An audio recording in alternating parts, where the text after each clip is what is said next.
Before I knew it, the time had passed quite a while, and I could see the sunset already. I told my daughter it was time to get out of the sea. At that moment, I didn't have a good feeling about everything that was going to happen. My wife, Julia, and my mother-in-law, Lily's luggage was gone.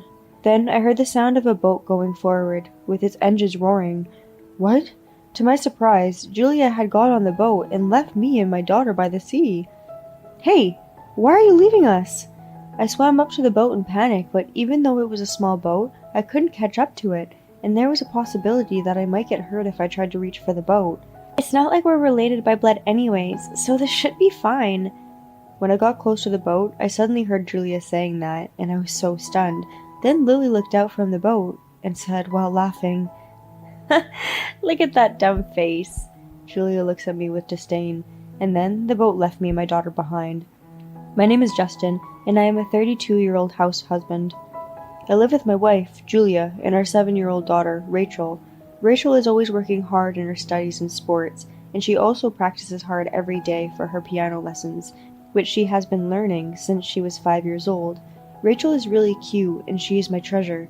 My life with Rachel is full of happiness, but things were not going so well with Julia. Julia and I met about 10 years ago. I joined the company as a new employee, and Julia was 2 years my senior. We became close when my wife took on the role as my mentor. I was attracted to her because she worked so hard and was carefully teaching me about my job, and we naturally got into a good relationship and began dating. After 2 years of dating each other, we got married. We had a great time as newlyweds. Julia took very good care of me, and I knew that she loved me dearly. When Rachel was born, she was saying, "She's like an angel," and loved her. Because Julia loved her a lot, I thought that if Rachel says that she will get married in the future, Julia was going to faint or something. However, when Rachel was about 2 years old, Julia's attitude suddenly changed. She became very cold toward me and stopped caring about her daughter.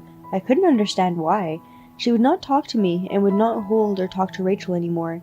After about a month of this, I reached my limit and questioned Julia. "Hey, why are you so distant from me and Rachel lately? Did I do something to offend you? I don't know what's causing you to be like this, and it's really bothering me." I think I shouted something like that to Julia. That's how confused I was about the sudden change in Julia's attitude. Then Julia calmly says this, "Because that child is not mine." What? I couldn't understand what she meant. Rachel is truly our child. What are you talking about? Rachel is definitely your daughter. I told her that, but she wouldn't listen to me. "Because she doesn't look like you at all, you know." That's not true. She's only 2 years old now, so you can't really tell, but I'm sure that her resemblance to me will become more obvious in the future. "No, you're wrong. I won't be fooled. She has green eyes. Plus, her eyes are pretty big." Huh? "I have blue eyes, so there's no way I could have a beautiful baby with green eyes like this. She must have been switched at birth." My wife's shallow reasoning left me in a state of shock. No, I mean, look at me. I have green eyes, so that means she has eyes just like mine. When I said this, Julia looked a little convinced, but perhaps her pride wouldn't allow it, and she didn't agree with me. "You're probably trying to deceive me by saying that." "That's not true. You really have to believe me." Eventually, Julia asked for some time to think about it and went back to her parents' house at that time. At that time, I remember that I began to question her thoughts and began to distrust her. I wondered if we could build a proper family together as parents, let alone a marriage. After returning back to her parents, it seemed like Julia had explained the situation only from her point of view. After that, my in-laws and I had a discussion at their house, and we decided to do a DNA test to find out about it once and for all. Julia says, "Even if we don't do that, it's obvious and I know that she's not my child." But when I insisted on having the test done, she reluctantly agreed.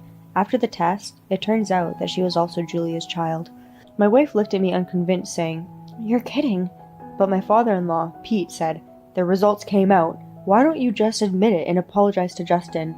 And because Pete shouted at her, Julia finally came to her senses. "Justin, I'm sorry I doubted you. I don't know what's come over me." Julia bowed her head and apologized, so I forgave her for now. I know some people would have gone for a divorce at this point, but I had become a house husband when I got married and was not making enough money, and I felt bad about taking Rachel's own mother away from her, who was only 2 years old at the time. Besides, after all, I had married after having fallen in love properly, and I didn't want to just get a divorce right away. However, I would later regret that I should have divorced Julia at that time. Thus, I continued the married life with Julia, but there was a somewhat awkward atmosphere with her. Still, little by little, we began to talk more and more, and we began to feel like a married couple for the time being. However, Julia didn't seem to be able to open up to Rachel. When I say, "Come on, Julia, play with her," she says, oh yeah, and it becomes somewhat awkward. She would play with Rachel for a little bit, but then she would immediately say, "I think fathers are better for this," and passes her to me. In the end, Julia hardly ever played with Rachel as she grew up. When Rachel was about 5 years old, she was very curious and interested in many things.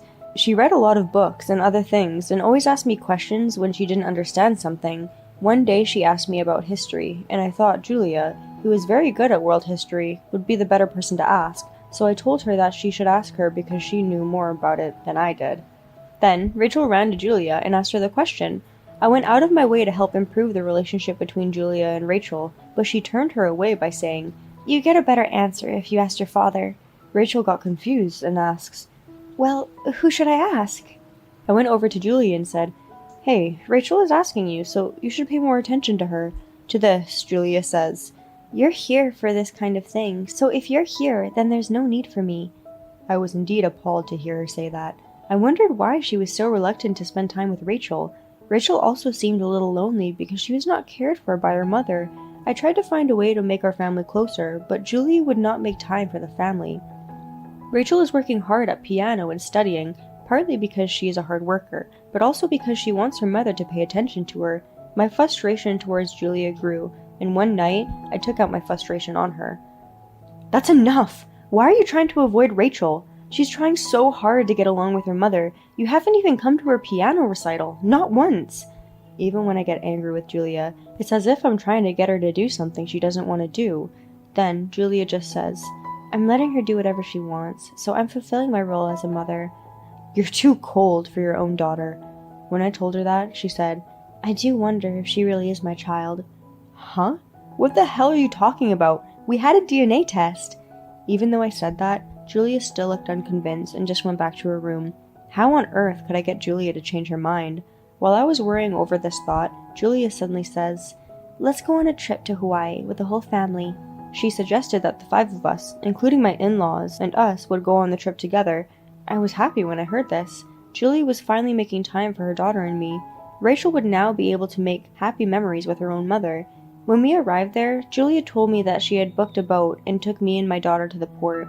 It was a small but magnificent boat, and I couldn't help but look forward to the day ahead. As we pushed the boat forward into the sea, my daughter also looked at the boat with a bright smile. Julia also has a boat driving license, so we decided to take the boat out to a nearby deserted island today. My father-in-law, Pete, wanted to buy something and to visit his friend who was living in Hawaii, so he didn't join this time. Thus, Rachel, Julia, Lily, and I decided to go to the deserted island. When we arrived to the deserted island, it was very beautiful. Rachel was very impressed. Julia had also prepared snorkeling equipment, and at first, she was happily diving into the water by herself. Then, after a little while, she invited Rachel and I to dive in with her, so I put on my gear and dove into the water, as I had done a few times before. It was Rachel's first time, so Julia was carefully teaching her. Seeing her like that made me very happy, and Julia was finally becoming more like a mother. Rachel also seemed happy to have her own mother teach her, and soon enough, she was getting the hang of it. Julia said, "I'm going to take a break," and got out of the water, so I watched my daughter to make sure she didn't go too far, and enjoyed diving under into the water with her. Before I knew it, the time had passed quite a while, and I could see the sunset already. I told my daughter it was time to get out of the sea. At that moment, I didn't have a good feeling about everything that was to happen. My wife, Julia, and my mother-in-law, Lily's luggage was gone. Then, I heard the sound of a boat going forward with its engine roaring. What? To my surprise, Julia had got on the boat and left me and my daughter by the sea. "Hey, why are you leaving us?" I swam up to the boat in a panic, but even though it was a small boat, I couldn't catch up to it, and there was a possibility that I might get hurt if I tried to reach for the boat.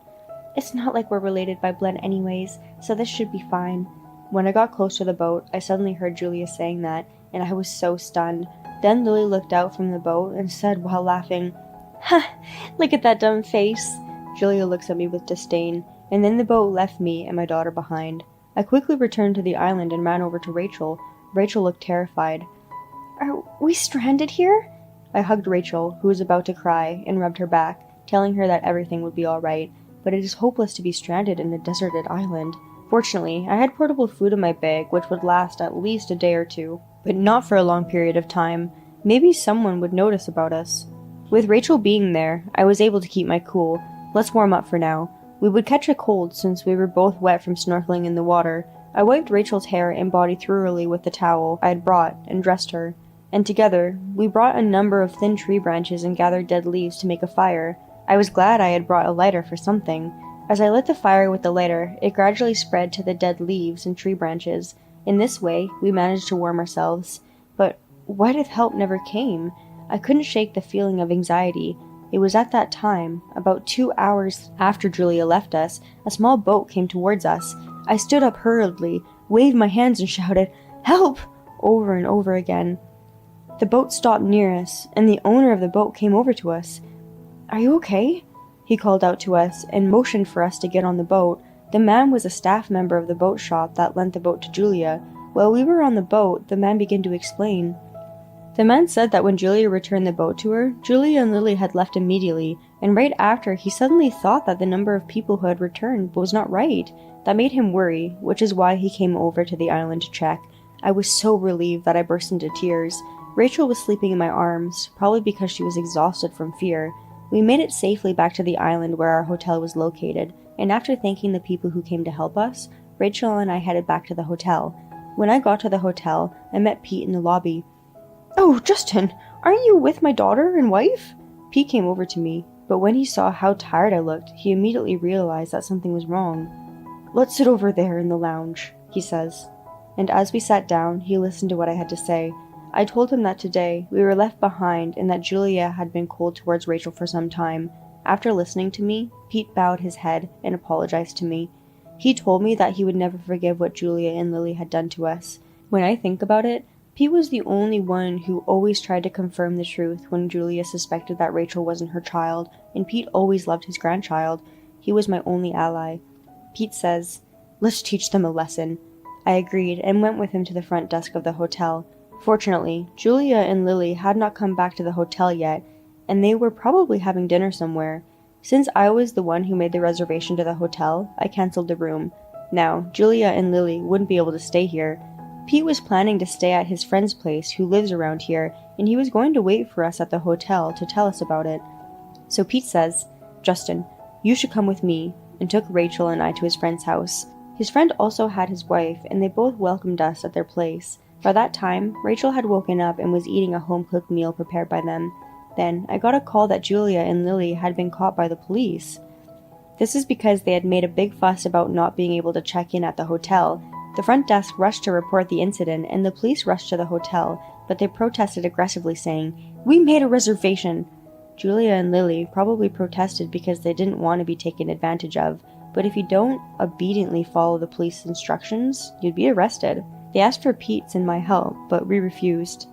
I told the police that the two had left Rachel and I on a deserted island. The police also took a statement from the staff who lent the boat as evidence. As a result, Julia and Lily were both charged with a crime and were in quite a difficult situation. My wife panicked and managed to get a lawyer, but she had to pay a large bail amount and lost thousands of dollars overnight. Moreover, they were in jail for several days until they were released on bail, and both Julia and Lily were exhausted physically and mentally.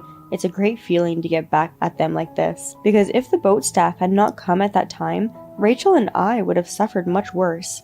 Rachel and I returned home ahead of the others, packed our belongings, and went back to my parents' house. Then, I confronted Julia, who returned right after us, with divorce papers through my lawyer, and also demanded alimony for the emotional distress she had caused my daughter and I. At that time, I asked her through my lawyer why she did what she did, and why she didn't pay any attention to her own daughter until now. According to the lawyer, Julia told me that she had suddenly lost all love for our daughter when she suspected that she was not her child. I was appalled and shocked to hear this. Even though a proper DNA test had been done, she still couldn't believe that Rachel was her own child. I regretted a little that I should have separated Rachel from such a horrible mother way earlier. Julia was left to pay alimony and child support to me after the divorce, which left her in debt. Furthermore, I reported this incident to my former boss, who still works for the same company. So Julia's disgusting behavior quickly spread throughout the company, and she was identified as the person who tried to leave her husband and child to die. And now, it seems like she is feeling very ashamed of herself. She is now in debt, so she can't really quit work, and the stress is getting to her. And Pete divorced Lily because of this incident. Lily, who had been living on Pete's salary, was thrown out of the house without a job, and she panicked and asked Julia for help, but she refused, saying that she could not afford it, and she is now living in a rundown apartment while working a part-time job. Meanwhile, I got a new job, rented an apartment just big enough for the two of us, and started living with Rachel. Rachel doesn't even think of Julia as her mother anymore, and she gives all her affection and love to me. She practices on the piano every day and says things like, "I'm going to win the next competition for you, Daddy." I'm going to work hard and earn money so that Rachel, who is so lovely and kind, can do what she loves with all my power. Leaving them on a deserted island is definitely a crime. I think Julia and Lily should be in jail, but I am so glad that Pete was a decent man. I hope Justin will continue to be happy with his daughter, Rachel. Thank you for watching until the end. Please subscribe to our channel. See you in the next video.